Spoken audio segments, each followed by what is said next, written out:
অন্য দেশে দেখেছেন প্রতিবাদের জন্য নেপাল থেকে নিয়ে শ্রীলঙ্কা থেকে নিয়ে দেখবেন অনেক প্রধানমন্ত্রী অনেক মানুষ দেখবেন মাঠের ওপর দিয়ে তারা দৌড়চ্ছে। আপনারা নিশ্চয়ই দেখেছেন।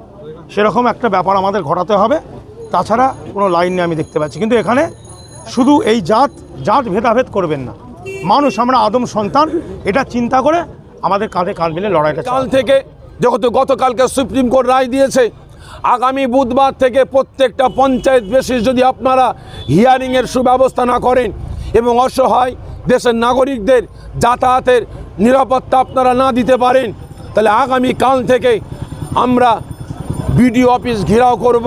আমরা আগামীকাল থেকে আমরা বিডিও গিয়ে হিয়ারিংটা আমরা বন্ধ করব, আমরা বয়কট করব। সত্যকারের ভারতীয় নাগরিক সেটা আজকে প্রমাণ করলো যে আজকে যেভাবে আমাদের উপরে হয়রানি চলছে, ভারতীয় নাগরিকদের উপরে যে হয়রানি চলছে, যে কঠিন পরিস্থিতির মধ্যে ফেলে দিয়েছে, হিয়ারিংয়ের নামে এসআইআরের নাম করে পরিকল্পিতভাবে যে ইলেকশন কমিশনার যে কার্যকলাপ করছে, এটা খুবই নিন্দনীয় এবং খুব আমরা ব্যথিত ভারতীয় নাগরিক। গোটা ভারতবর্ষের রাষ্ট্রপতি হাতে ক্ষমতা তুলে দিয়া সরকার ফেলে দেন, এমএলএ এমপি ফেলে দেন, মুখ্যমন্ত্রী ফেলে দেন, এসআইআর করেন। তাদের এসআইআর হবে, আমাদের হবে। যে পরিচিত ভারতের নাগরিক তারা ভোটে দাঁড়াবে, তারা যদি পরিচিত নাগরিক হয় তারা তাদের ডকুমেন্ট সাবমিট করবে এবং আমার জনগণ যারা ভারতের আমার জনগণ তারা আমরা ভোট দেব। সত্যকারের ভারতীয় নাগরিক সেটা আজকে প্রমাণ করলো যে আজকে যেভাবে আমাদের উপরে হয়রানি চলছে, ভারতীয় নাগরিকদের উপরে যে হয়রানি চলছে, যে কঠিন পরিস্থিতির মধ্যে ফেলে দিয়েছে, হিয়ারিংয়ের নামে এসআইআরের নাম করে পরিকল্পিতভাবে যে ইলেকশন কমিশনার যে কার্যকলাপ করছে, এটা খুবই নিন্দনীয় এবং খুব আমরা ব্যথিত ভারতীয় নাগরিক হিসাবে। তাই আজকে ফুরফুরা শরীফের আমরা গ্রামবাসী ভাইরা দলবদ্ধভাবে আজকে একটা প্রতিবাদ মিছিল করা হয়েছিল। প্রথমত আমাদের একটা বিষয় মাথায় রাখতে হবে যে নির্বাচন কমিশনার এসআইআর হওয়ার আগে যে কথা, যে বক্তব্য, যে মন্তব্য করেছিল ভিডিও ফুটেজের মাধ্যম দিয়ে, সেই কথার উপরে কিন্তু জ্ঞানেশ কুমার এখনও পর্যন্ত নেই। আগামীতেও এই কথা বর্তমানে যেটা বলছে তার উপরে থাকবে কিনা এরও কোনো নিশ্চয়তা নেই। কেন এক এক দিন এক এক সময় ঘুম থেকে উঠে ইলেকশন কমিশনার এক এক রকম গল্প শোনাচ্ছে। তো আমাদের বক্তব্য এক জায়গায়, যে গাইডলাইন আগে বিগত দিন ভারতীয় নাগরিককে দেওয়া হয়েছিল, বিশেষ করে পশ্চিমবঙ্গ ভারতের রাজ্যের এই রাজ্যে যেহেতু এসআইআর হচ্ছে, এই রাজ্যের নাগরিককে যে সুন্দরভাবে ভারতীয় নাগরিককে এই রাজ্যের মানুষদেরকে যেভাবে গাইডলাইন দেওয়া হয়েছিল যে 2002 সালে ভোটার লিস্টে যাদের নাম থাকবে এবং একটা ম্যাপিং সিস্টেমে 2002-এর পরে যাদের নাম উঠেছে তাদের 6টা আত্মীয় স্বজনের সাথে যদি তাদের ম্যাপিং লিঙ্ক মিলে যায় তাদের কোনো ডকুমেন্ট সাবমিট করতে হবে না। এটাই ইলেকশন কমিশনারের মূল কথা ছিল। কিন্তু আজকে যেটা দেখা যাচ্ছে সেটা 2002-এ অলরেডি যাদের নাম আছে তাদেরকে পর্যন্ত হিয়ারিংয়ে ডাকা হচ্ছে। তো আমাদের কাছে সবথেকে বড় বিষয় ভারতীয় নাগরিক হিসাবে দলবদ্ধভাবে একতাবদ্ধভাবে এই ইলেকশন কমিশনার যে কার্যকলাপ করছে এর বিরোধিতা আমাদের করা, এবং যেভাবে আমাদের উপরে ইলেকশনের কমিশনার তাদের যে গাইডলাইন বর্তমানে দিচ্ছে, আগামী যে দিতে এর উপরে থাকতে পারবে এর কোনো নিশ্চয়তা নেই। এজন্য সুপ্রিম কোর্ট গতকালকে যে বিধি নিষেধ যেগুলো আমাদেরকে দিয়েছে, ভারতের উচ্চতম আদালতের বিধি নিষেধকে কার্যকারী করা হোক এবং এসআইআরের নামে হিয়ারিংয়ের নামে পরিকল্পিতভাবে নাগরিকের উপরে যেন কোনো অত্যাচার না করা হয় এবং নাগরিককে যেন যথাযথ সুবিধা ফেসিলিটি দিয়ে তাদেরকে বৈধ ভারতীয় নাগরিক যেহেতু তাদের ডকুমেন্ট সাবমিটের মাধ্যমে বৈধ ভারতীয় নাগরিক হিসাবে তাদেরকে গ্রহণযোগ্যতা দেওয়া হোক। মানুষ আত্মহত্যা করছেন, অনেক মানুষ মারা যাচ্ছে টেনশনে, তাদেরকেও ভুল নোটিশ পাঠাচ্ছে। বিশেষ করে তার কাছে আধার কার্ড ভোটার কার্ডটা ছেড়ে দেন, ওটা তো লাগবেই, তার সঙ্গে পাসপোর্ট পর্যন্ত, এরকমও খবর আছে পাসপোর্ট পর্যন্ত তার আছে, পাসপোর্ট আছে। অ্যাডমিটটাকে নিষিদ্ধ করলো কালকে সুপ্রিম কোর্ট, আবার ওটাকে করেছে। তা যাই হোক, আরও বাদবাকি অনেক পর্চা আছে, তার সঙ্গে বিভিন্ন যে কাগজগুলো দেওয়া হয়েছে সবই আছে।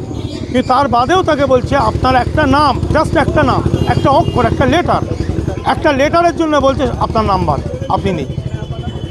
আমরা আজকে রাস্তায় নেমেছি, প্রতিবাদ সভা করলাম।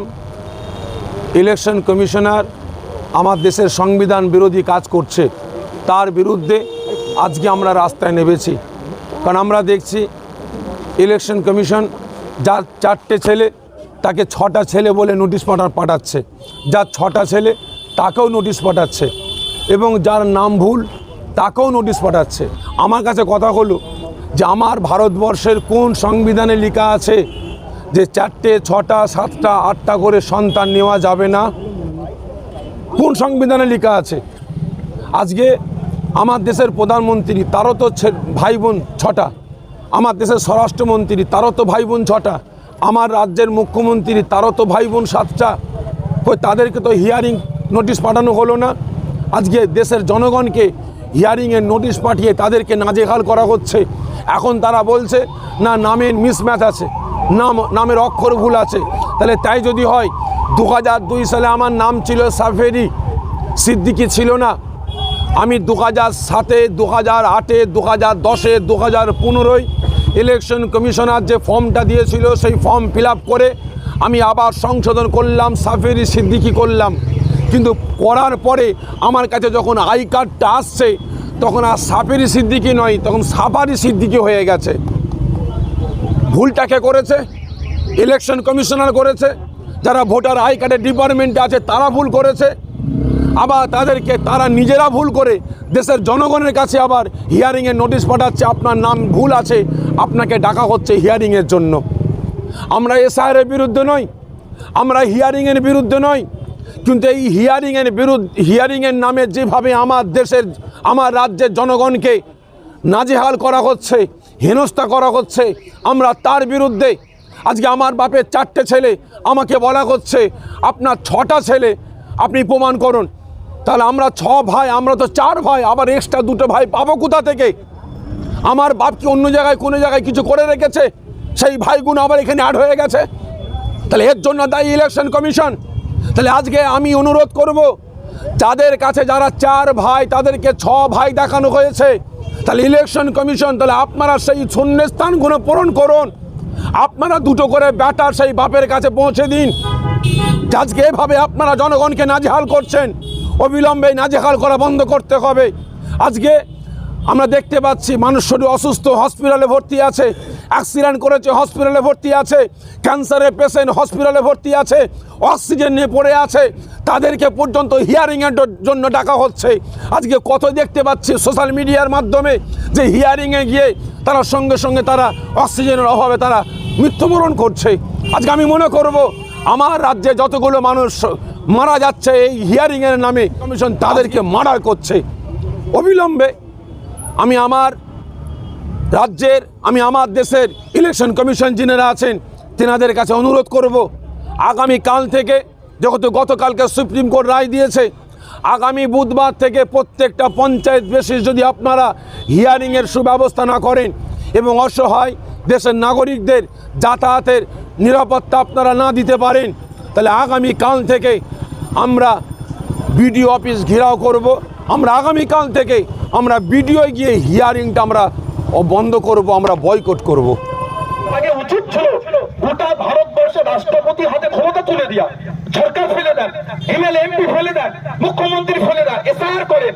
তাদের এসআইআর হবে, আমাদের হবে। যে পরিচিত ভারতের নাগরিক তারা ভোটে দাঁড়াবে, তারা যদি পরিচিত নাগরিক হয় তারা তাদের ডকুমেন্ট সাবমিট করবে এবং আমার জনগণ, যারা ভারতের আমার জনগণ, তারা আমরা ভোট দেবো।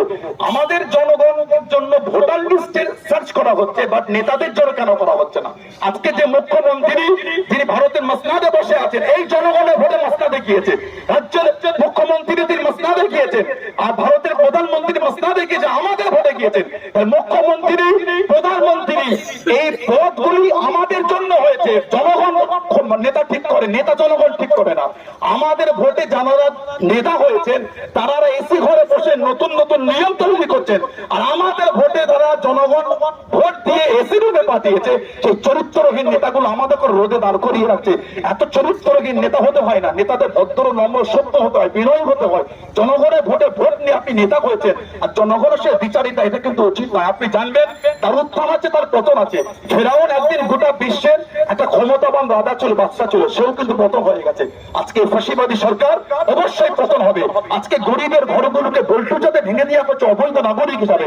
আপনাদের লজ্জা লাগে না? 3টে গরিবের গায়ে কম্বল দিতে পারেন না, 3টে গরিবের মুখে অন্ন তুলে দিতে পারেন না, 10টা গরিবের ঘর ভেঙে দিচ্ছেন। আপনি জানবেন যেমন আপনি গরিবের ঘর বল্টুজাতে ভেঙেছেন, আপনার ঘর কিন্তু একদিন 3 তলা বাড়ি হলে সেটা ভাঙতে বাধ্য, আপনি দেখে নেবেন।